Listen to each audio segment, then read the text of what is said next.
Olá, meus amados, que Deus os abençoe a todos. Mais uma vez, não desligue esse vídeo, fique conosco até o final, que eu tenho certeza que Deus vai te abençoar.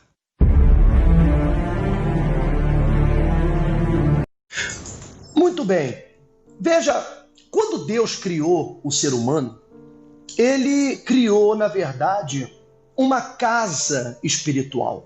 Um templo para sua habitação. Você, por exemplo, que me vê aí do outro lado, alguma vez você já construiu uma casa para você morar? Ou para o seu filho morar nos fundos da sua casa? Normalmente a pessoa compra um terreno e constrói a casa do seu próprio gosto, porque ela vai morar. Exatamente assim como Deus fez o ser humano. O fez do seu gosto para ele morar. Só que em um determinado ponto da história, o ser humano disse a Deus: eu não quero mais você morando em mim. Não com palavras, mas com as suas atitudes, através do pecado. Quando Deus foi obrigado pelo ser humano a sair da sua vida, a casa ficou vazia. E isso deu permissão à entrada do mal. Por isso que nós vemos no mundo tanta violência, violência contra a criança, pedofilia, estupros, drogas, tráfico de drogas, guerras, desigualdade social, racismo, revoluções e brigas e discussões. Parece que o mundo está um verdadeiro pandemônio, onde ninguém se entende, onde ninguém se compreende. Por quê? Porque o mal, no momento em que o ser humano deu sinais de que não queria mais que Deus morasse na casa que ele próprio criou, olha só que coisa, o mal encontrou acesso a essa casa. O pecado, ele dá legalidade ao mal. Ele dá permissão para o diabo entrar na vida de uma pessoa. Veja, no livro de João, no capítulo 8, versículo 34, o Senhor Jesus disse o seguinte: em verdade vos digo, todo que comete pecado é escravo do pecado. O escravo não fica sempre na casa, o filho sim, para sempre. Veja, muitas pessoas, elas dizem, pastores, obreiros, bispos, crentes em geral, pessoas que praticam, fazem a obra de alguma forma, o evangelismo de alguma forma, é muito comum as pessoas dizerem: eu não estou cometendo pecado. Porque na cabeça das pessoas, pecado é imoralidade, adultério, prostituição, orgias, roubar, matar, entre outros que são considerados pecados graves. Mas você sabia que nem todo pecado é imoral? Existem pecados que são imorais e outros pecados que simplesmente são naturais. São aqueles pecados que nascem com a natureza humana, fazem parte da natureza humana. Um bom exemplo disso é uma criança que bate na mão da mãe ou da tia quando essa tira dela a chupeta ou tira dela um brinquedo. Ou a criança de 1 ano, 2 anos que morde outra criança, puxa cabelo por ciúme. O que ensinou essa criança a fazer isso? Uma criança que entra numa loja e ela quer alguma coisa dali, um brinquedo, e sem falar com ninguém ela começa a brincar e sai da loja com o brinquedo na mão. Ela está roubando? Mas na cabeça dela não. Ela só está pegando um brinquedo que estava ali, que não era de ninguém. A criança não tem noção do certo e do errado, mas ainda assim ela pratica. Ninguém ensina uma criança a bater, a agredir. Ninguém ensina uma criança a roubar, porque isso faz parte da natureza. São pecados naturais. Então, com o desenvolver, a criança vai crescendo, ela vai tomando consciência do que é certo, do que é errado. Ela vai sabendo que existem coisas que ela faz e traz consequências. Então, ela domina esse desejo. Ela para com isso. Porque se uma criança que bate, agride, quando não gosta de uma coisa, se ela não for ensinada, quando crescer, vai agredir pessoas no trânsito, vai agredir pessoas no colégio, vai agredir pessoas na faculdade, na vizinhança, como acontece hoje em dia. Vai machucar, vai ferir os outros. Eu quero falar para você dos pecados naturais. Muitas pessoas são melindrosas, não pode falar nada para elas que elas se ofendem, se magoam. Tem um coração de manteiga. Tem pessoas que ela tem a língua maior do que a boca, vive falando mal dos outros, julgando as pessoas, condenando os outros, fazendo fofocas, mau juízo dos outros. Existem pessoas que elas são muito nervosas e por qualquer coisa ela se altera, grita, briga, xinga. Os pecados naturais são todos aqueles que quando você comete, eles te metem em um problemão. Faz você se dar mal com todo mundo, faz você se prejudicar no seu emprego. Não são imorais, mas são pecados. E esses pecados dão a permissão ou a legalidade para o diabo entrar na casa, entrar na vida dessa pessoa, desse cristão. Então, supõe-se que um cristão, ele não prostitui, não adultera, não rouba, não mata, não vive em orgias, não pratica imoralidades. No entanto, o cristão, ele continua sendo ser humano e continua sujeito aos pecados naturais. E são esses pecados naturais que a gente não presta atenção que abrem a porta para a entrada do diabo. Você quer saber o que é o pecado natural? É aquilo que você não consegue recusar, que você não consegue dizer não.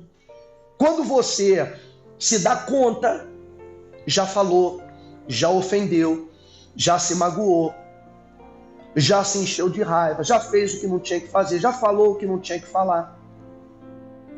Porque você não tem controle sobre aquilo, porque está ligado à sua própria natureza. São esses pecados que Jesus falou: vigiai e orai, para que não entreis em tentação. Tem que haver uma vigilância constante, porque eles fazem parte da sua natureza. A casa é de Deus. Você se voltou para Jesus, você se entregou a Deus, então a casa voltou a ser de Deus. O diabo não tem autorização para entrar, não tem autorização para agir, porque a casa retornou para o seu Criador, para o seu benfeitor. Mas o pecado que você cometa, que eu, dá legalidade, permissão para o diabo entrar. É aí que muitos casamentos são desfeitos, muitos filhos vão para as drogas, muitas famílias se desunem. É aí que a pessoa perde o emprego, perde o trabalho, perde a saúde, perde a paz.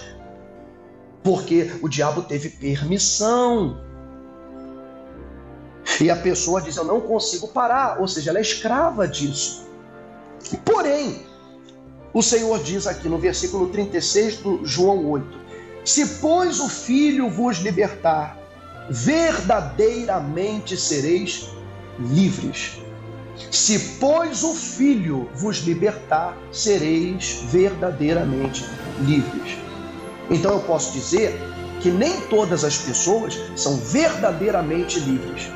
Ao longo do nosso ministério, nós tratamos muitas pessoas acometidas de males espirituais terríveis.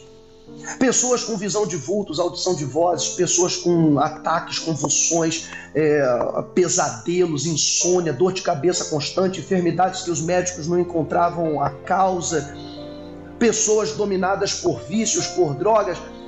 E nas campanhas, nas correntes de libertação que nós fazíamos, Essas pessoas manifestavam com demônios, caíam no chão, derrubavam cadeiras, batiam a cabeça na parede.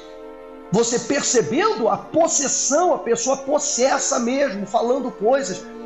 Então, nós exercemos autoridade espiritual, mandamos o demônio embora e o demônio naquele momento saiu. Mas a pessoa foi liberta? Não. Pelo seguinte, depois de uma semana, a mesma pessoa, recebendo uma nova oração, incorporava demônio de novo, manifestava o diabo outra vez. Por quê? Ela dizia, eu não estou adulterando, não estou prostituindo, não estou roubando, não estou matando, mas não está vigiando com o pecado natural. Esses pecados naturais são o que dão permissão, legalidade para o diabo agir de novo naquela vida. Então, quando diz, verdadeiramente sereis livres se pois o Filho vos libertar, de que Jesus nos liberta? Dos demônios? Não. Ele nos liberta daquilo que nos escraviza, do pecado natural. O pecado que está atrelado à nossa natureza. O sangue de Jesus nos lava. O sangue de Jesus nos purifica. E o próprio Espírito Santo nos afasta desses pecados. No momento em que estivermos para agir pela carne, seja por meio da raiva, por meio do julgamento, da fofoca, ou seja lá do que for, o Espírito Santo age dentro de nós, causando uma angústia, um sentimento ruim. É Deus apontando e dizendo, você está indo por um caminho errado, volta rápido. E naquele momento, a pessoa tem a chance de se arrepender, parar o que ela está fazendo e não dar permissão para o diabo entrar. Muitas coisas ruins que aconteceram na sua vida e na minha, e muitas vezes acontecem, é porque o diabo tem achado legalidade em algum de nossos pecados. Então vamos vigiar. Se volte para Jesus, se o Filho vos libertar, verdadeiramente sereis livres. Ele liberta do pecado e, consequentemente, todas as consequências do pecado. Você está entendendo? Eu queria fazer um convite para você que acompanhou esse vídeo até o final, para nos procurar, para um atendimento, para tirar as suas dúvidas. O que é errado, o que não é errado, isso que eu estou fazendo é pecado, isso que eu não estou fazendo. Se você não tiver condições de vir até São Miguel Paulista para conversar conosco, então envie a sua dúvida aí no privado, no Messenger. Eu vou disponibilizar também um número de WhatsApp, onde você pode pedir orações e principalmente aconselhamento. O que você escrever para mim, eu vou ler com muita atenção e vou responder com a direção do Espírito Santo. Seja você da igreja que for, se você não é da Mundial, é de outro ministério, não importa. Nós estamos aqui para lhe ajudar, para lhe orientar. Então, mande a sua dúvida e se você quiser conversar pessoalmente, eu estou atendendo na IMPD de São Miguel Paulista, na Avenida São Miguel, está aqui no rodapé, Avenida São Miguel, 9.553, a metros da Praça do Forró. Nós estamos aqui, em nome de Jesus, para poder ajudá-lo. Domingo, às 8, 9h30 da manhã, 15 horas e 18 horas. Na terça-feira, estaremos às 9 da manhã, 15 e às 18 horas. Na quarta-feira, às 18 horas, na reunião do Espírito Santo. Na sexta-feira, 9 da manhã e meio-dia. E retornamos no domingo com a grande busca do Espírito Santo e também o clamor pelas famílias e o aconselhamento familiar. Nos procure, venha, vamos conversar. Eu tenho certeza que removendo as suas dúvidas, o bem, a presença de Deus vai prevalecer na sua vida. Então não se esqueça, se pois o Filho vos libertar, verdadeiramente sereis livres. E não se esqueça também, você foi criado por Deus para ser um templo espiritual. Se não é Deus que habita a sua vida, o diabo vai fazê-lo se você der permissão. Então, busque a Jesus, se entregue, se batize, se volte para Deus e coisas grandes Ele fará na sua vida. Que Deus abençoe a todos vocês. Um beijo no coração.